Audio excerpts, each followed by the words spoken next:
Now, eventually Honky came in, and he only stayed for a brief period of time, Honky Tonk Man, and he was feuding with, I believe it was Johnny B. Bad, and then I guess you replaced him in the feud. That night. Right. Again, you go back to the well, you know, I can't tell you how many times I've wrestled twice, 3 times. It's like I was the old standby utility guy. Honky didn't like what was laid out for him. He went and got on the phone, called his missus.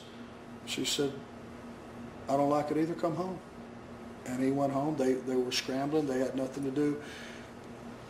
If I have one regret in this business, that's one of my questions later on.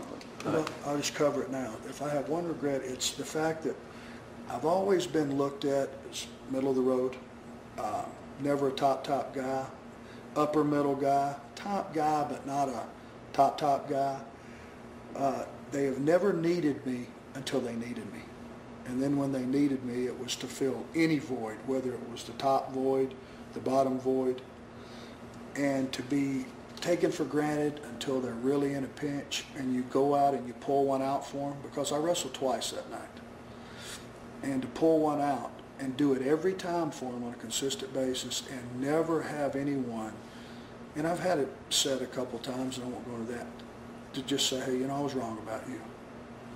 You know, the fact that you don't walk in the door and everybody go, oh my God, that's so-and-so. Sometimes, you know, that's not that important. It's what you do bell to bell, night after night, year after year, and consistently that makes a difference. And, you know, that's what I want to be remembered for.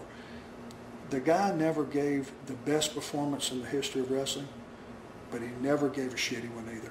I can't remember a shitty one that he was in. Right. You know, and there's very few people can say that. It's true. You know. It's true.